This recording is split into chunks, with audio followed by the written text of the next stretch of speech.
Hi, hope you're all doing well. Thanks to the WSBA and Susan Miller for inviting me to speak at the annual Pittsburgh Entrepreneur Conference, even though we're virtual at this point, and I'm the opposite gender. I'm Gary Rosensteel, founder of NuCoPro, a professional firm providing business therapy to owners of small businesses. As a business therapist, I serve as a mentor, coach, strategic advisor, and somewhat of a therapist to help my clients understand and respond to the challenges they face so they can continue to grow their company while maintaining a personal life. I draw on 20 plus years of executive experience in Fortune 100 companies in Pittsburgh and Los Angeles, and over 20 years of experience in the startup world, having founded several companies and served as a key executive in several others. My experience spans a wide range of industries. About 15 years ago, I found myself being approached by others directly or through referrals for advice. I have always enjoyed learning about new fields, meeting entrepreneurs, and applying my expertise to help people be more effective and successful in their business endeavors. So I decided to start NuCoPro and make my business therapy available to anyone I may be able to help. My expectation is that your questions on my presentation will be somewhat open-ended, requiring some thought on my part to formulate an appropriate response. Therefore, the chat feature of this conference isn't the best vehicle for addressing your questions. Instead, I encourage you to send me an email at info@nucopro.com with any questions or comments that you may have. Again, that's info@nucopro.com, info@nucopro.com. I promise to respond to every inquiry within a few hours. Today I'm addressing the issue of who's in charge. Are you working on or in your business? This issue is something that comes up with almost every one of my clients. They are typically surprised when I say to them, you are the limiting factor on the growth of your business. Because it's obvious to me that they are working in their business and no one is working on it. Well, what does this mean? You will soon understand this. I'm dividing my presentation into two sections. The first will cover the issue of what it means to be working in or on your business, and the second will present important things you need to be doing to be working on your business. So let's see if you're working in instead of on your business. Feel free to nod your head or roll your eyes if any of these sound familiar.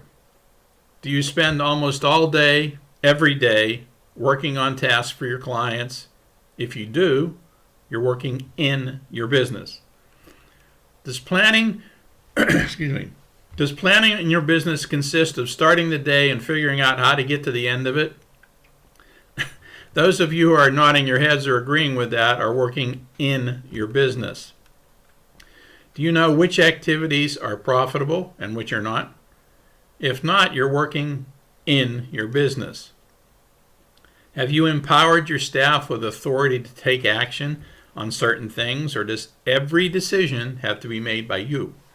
If you don't pass on responsibility and authority, you're working in your business.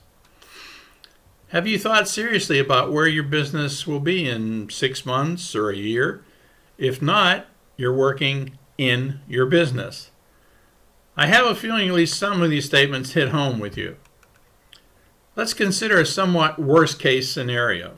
Have you had the joy of working for a micromanager? You know who they are, people who barely give you enough space to breathe, let alone do your job. Most everyone knows people like this. It's happened to me several times, and it's something I have to work on from time to time with my clients. As entrepreneurs, in the beginning, your staff consists of me, myself, and I. There's a large virtual hat rack at your side that you frequently have to swap hats as you deal with every aspect of running a business. As you begin to achieve success, though, you start to bring others into your business, part-time, full-time, contractors, or employees, to handle the growing workload. These people are assigned various responsibilities, sales, clerical, production, admin, whatever. This is where it gets interesting because all too often the owner is still in it's me against the world mode. Therefore, all decisions, no matter how mundane, what supplies should we buy for the break room, must be made by the owner. Are you guilty of this? Are you assigning authority with the responsibility you give your people? Do they have the latitude to make decisions without consulting you? You built a business from the ground up and experienced all these slings and arrows of outrageous fortune along the way. You've got the battle scars obtained from learning how things have to be done. Do you demand, that every decision, no matter how inconsequential, must be made by you? Most business owners aren't even aware this is how their business is running. It just grows from you as the only person to having 2, 3, 4, and so on people working in the business. Along the journey, the owner believes it's absolutely necessary that they stay directly involved in all aspects of their business to ensure nothing goes wrong. Well, guess what? This never works. Things still go wrong, sometimes stupendously so. This typically manifests itself in getting behind and not delivering on time to customers. The reason? Well, staff has to wait for mommy or daddy to assess the situation and give them the okay to do things.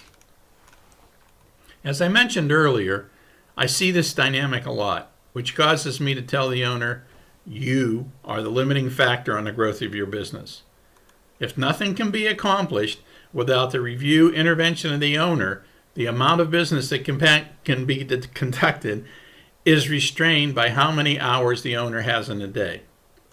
A related issue I see occasionally is the owner imposing their way of doing things on everyone. Too often, the "I built this myself" syndrome factors into operations. Yes, your experience caused you to learn particular methods and steps on the handling of things. Does that mean those are the right or only way? No.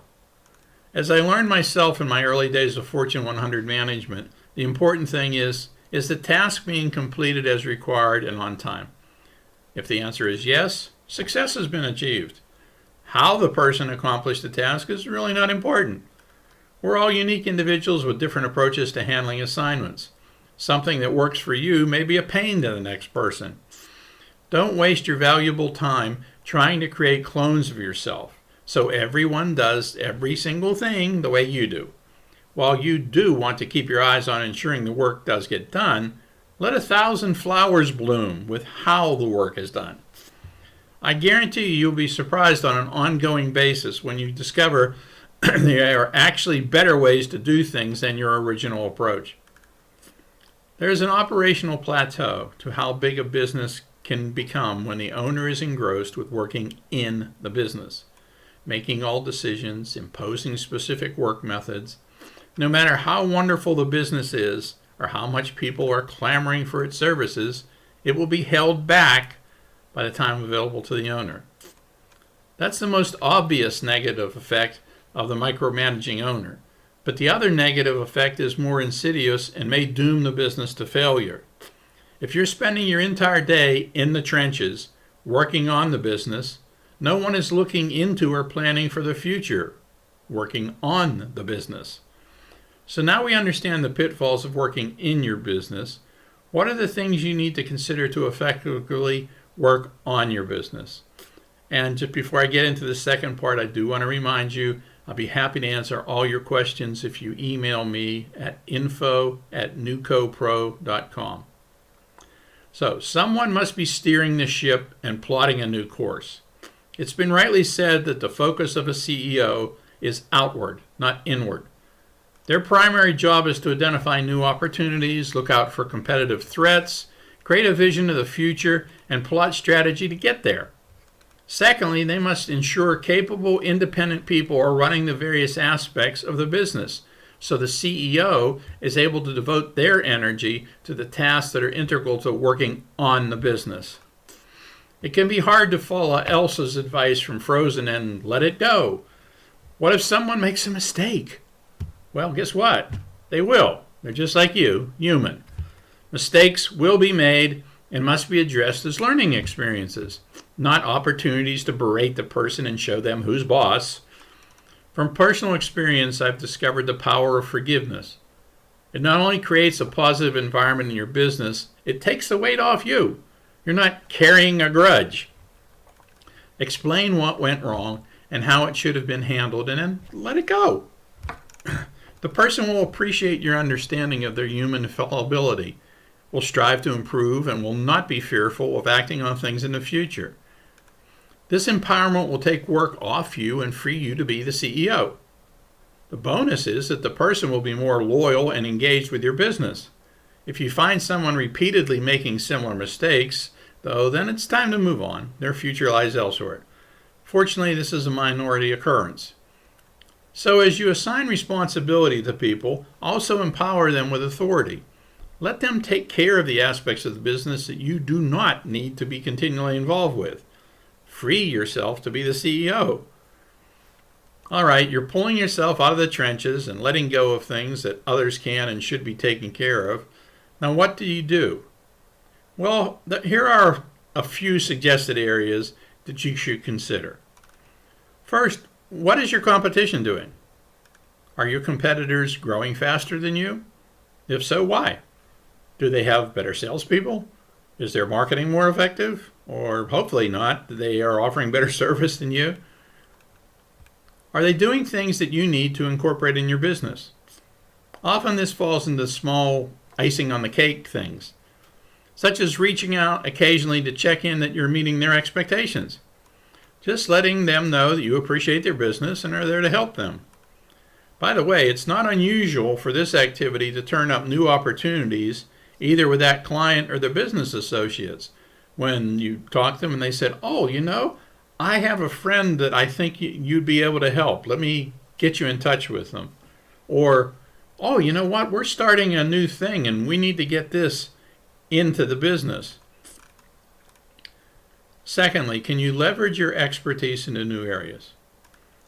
I found that a majority of businesses have opportunities they could easily take advantage of if they were just looking at them.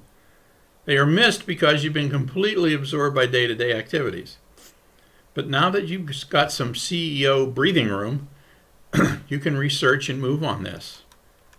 Here's an example from one of my clients who owns an IT managed services business. One of his clients asked if he knew anyone who could install security cameras around the office. Well, my client's first reaction was to begin to search his mental database for someone, and then it hit him. These security cameras had to be tied into the IT system, and installing them was very similar to work he was already doing. So now he has added a profitable extension to his existing business with very little effort, only some minor changes to marketing materials. Thirdly, gain an understanding of your financials. If you aren't an accountant, you really should have a CPA. Of all the professional services you engage, legal, insurance, whatever, your CPA is the one who can help you the most with improving your business. They can help you understand a myriad of things, such as where are you profitable and by how much? This is often a real eye-opener for business owners when they see things that are being done that are actually losing money. The time expended isn't worth the return. How much can you commit to investing in new opportunities? Now that you have time to actually be the CEO, you will occasionally see opportunities like buying out a competitor, opening a new location, hiring additional staff. Of course, to take advantage of these, you have to understand how much you can afford to spend. Here's another one, rent, lease, or buy. Sometimes the best approach is not the obvious one. In this case, I've seen many business owners who make these decisions based on how they handle their personal finances, such as buying a home is better than leasing. While this is true most of the time in the personal situation, it is definitely not as black and white in their business setting. In fact, many times it is much better to rent than own in business. Lastly, perhaps most importantly, what do you want to achieve with your business? Do you want to become a global corporation? Do you want to continue to be fully active in your business? Or do you want to build it up so that you can have time and resources to pursue other interests? There isn't any right or wrong answer. It's unique to every business owner. However, it is very important that you know what you want, because the decisions you'll make must align with this objective. Please accept the challenge of assuming the CEO mantle so you can plot strategy and plan for the future. Your business will grow and prosper, and you'll be able to enjoy life, which, after all, is what the objective was when you started the business. Should you have any questions or comments, please send them to me at info.nucopro.com. I do promise to respond no later than tomorrow morning. I thank you again for your time, and hopefully we will get to see each other in person sometime in a not too distant future. Thank you.